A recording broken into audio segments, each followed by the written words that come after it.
It's time for the Wrestling Observer Extra. Wrestling Observer Extra. With Dave Meltzer.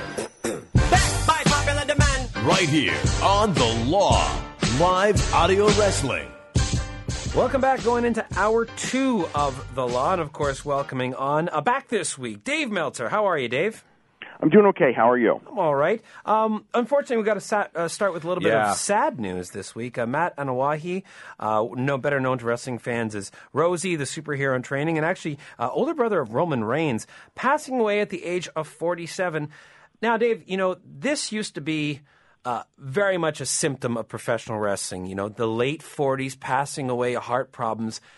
It's actually been nice that in recent years there's been very much decline in this type of passing, but this was like Matt Anoa'i knew that he was, not in good health and the heart was not healthy, correct? Yeah. I mean, well, he'd been, I think it's been about 3 years and maybe longer where he'd had health problems, and it was weight related, and complications of weight and things like that. That was. But I know, like Court Bauer had mentioned to me that, and Court and him were old friends from, the Samoans helped Court get started in the business. Mm-hmm. And, invited him to Wale Mania, and he said that, Matt said, he'd like to come, but he didn't know because he was so weak. And, if you think about that, that's, and he said he didn't think about it at the time. And from what I understand from people in the family and things like that, it's like they knew he was in bad health, but the passing was sudden. It wasn't, so it was shocking in that way. Well, of course, our best wishes go out to him and for his brother Roman Reigns. Yeah. Do you suspect that we see I would suspect a package? Well, I kind of would and I kind of wouldn't. They did the graphic on SmackDown. They did graphic on SmackDown. It's possible they'll do something. Yeah. It wouldn't surprise me at all that they do. It's interesting, though, because he's very young. And, there's still the memories of all those passings that I spoke of, where you have a 47-year-old and there's a passing. But it's not a drug death. Right. It's not the same circumstances as some of those others. Again, he wasn't a superstar on his own, but he's part of a family that had a number of superstars. Mm-hmm. And everyone does remember him. If you followed wrestling at that time, I mean, he was a character. He had different roles with 3 Minute Warning, and superhero in training, and did the comedy stuff, and he's known. So, I don't know what they would do, honestly. Well, we'll find out tomorrow. Yeah, exactly.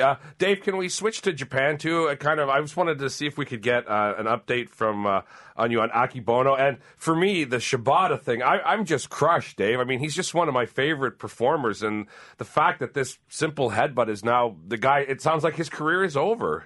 There's a good chance his career is over. The doctor said that it would be very difficult to ever clear him. It's a big thing in a lot of places in wrestling. It's been the big topic of conversation because, just people marveling over the match and then the finality of the match, where it's the last match of his career. And, the headbutt.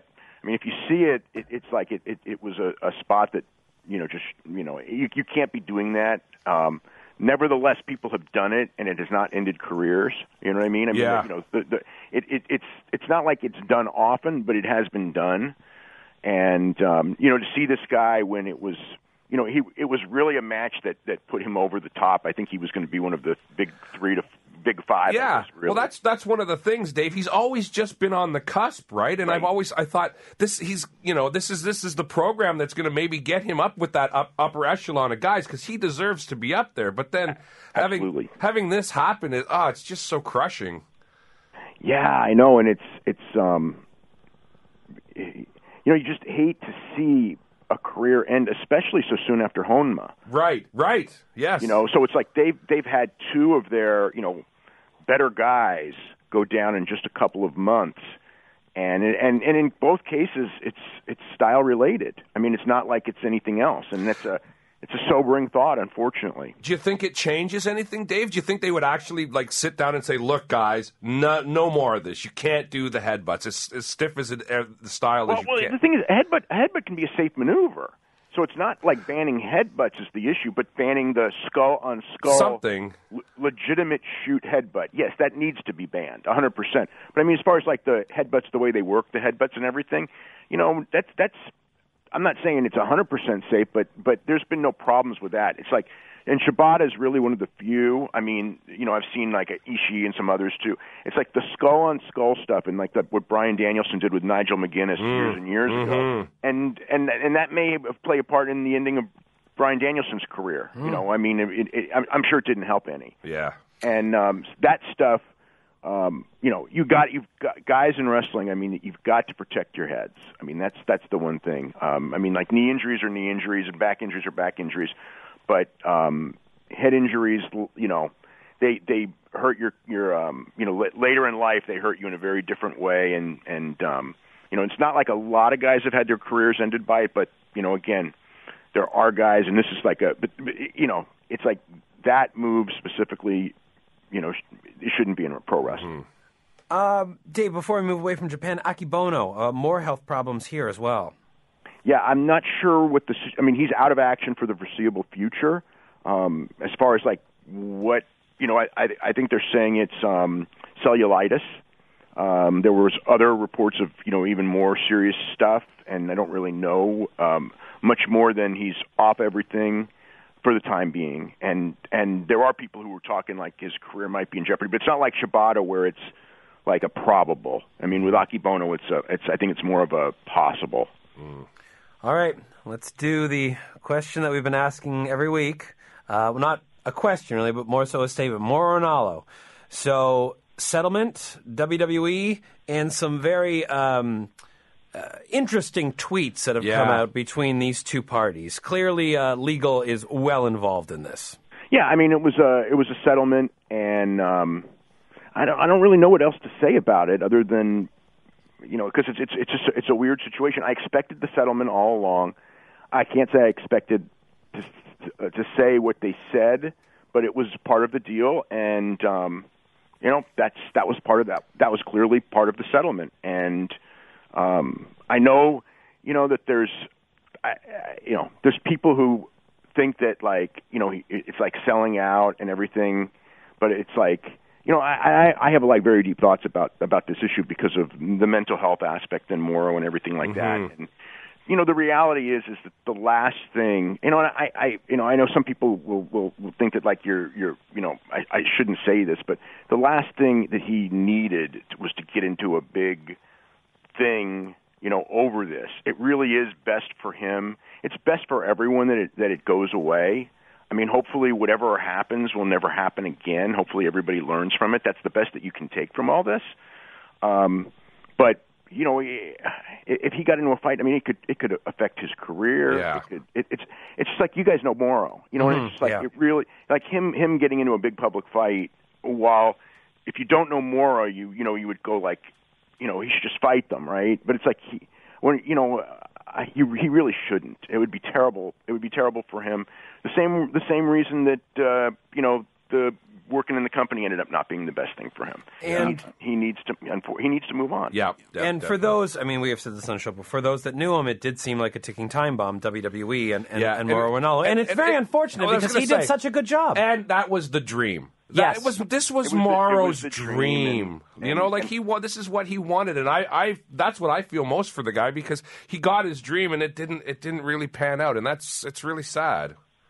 Yeah, but it's like in the other way, it's like Vince McMahon has an idea of what he wants announcers to be, and they tried with Mauro, and Mauro was a great play-by-play announcer, but it wasn't what Vince McMahon wanted. I mean, was it like? Did he do a fantastic job on Cruiserweight Classic and then on matches on SmackDown, on matches on pay-per-view? Yes, he did, but it's not what Vince McMahon wanted, and I think that led to everything happening. Taking a look around at a couple names we've heard in regards to WWE, and one being Shelton Benjamin taking indie bookings again. So WWE and Shelton Benjamin no longer a thing.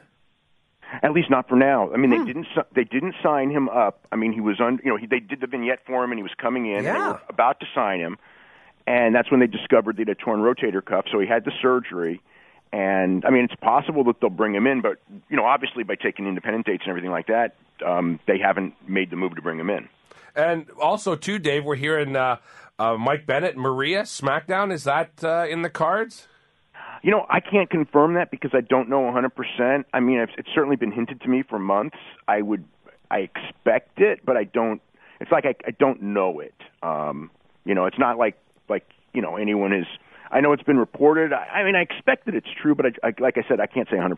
Yeah, I could see it happening, especially with Miz and Maurice now on Raw. Maybe they want another couple like that on SmackDown. Yeah, that's an interesting thought. Yeah.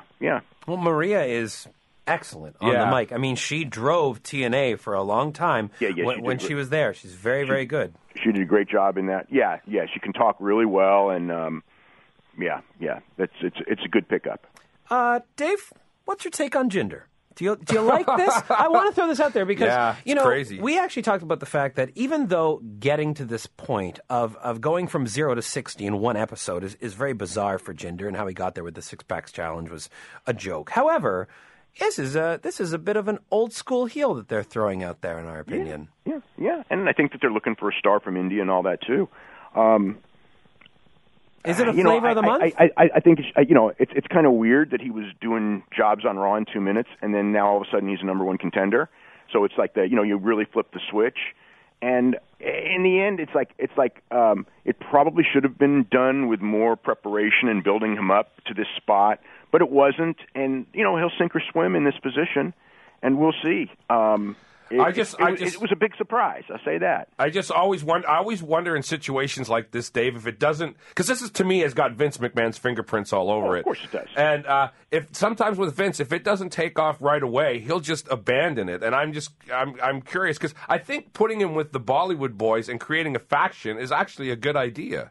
Well, we'll see how it turns out. I mean, the thing is, I don't expect them to abandon it quickly because it's a play to make stars in India, and I think they see India as a really, really important market going forward. Okay. And so because of that, I mean, that's the reason for it is the India thing. They want a star in India. They want to, they're really going to go gung ho in that market because they have a lot of television viewers and a lot of social media, but they're not deriving a lot of revenue out of India, and they think that they can change it. And one of the things you want in these new countries, whether you're UFC or WWE or anybody, is you want the local star. And they don't have anyone, so he's the one on the roster, and he was of all the people they have of that descent, he's the most, he's the best one for the job, and the right place at the right time. That's all.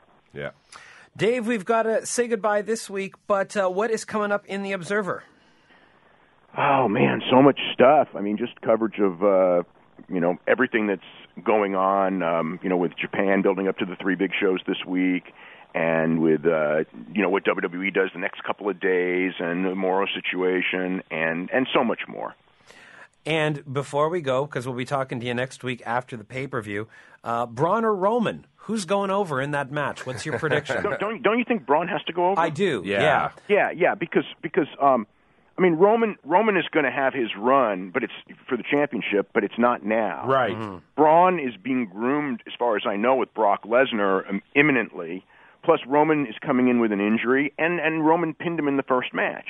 So everything would lead me to believe that Braun Strowman wins this match. Everything's coming up, Braun. Yep. All righty, Dave. Well, we'll speak with you next week at our regular time, hopefully, depending on the NHL and what happens, and the NBA and all the craziness that's going on in Toronto. But thanks for joining us.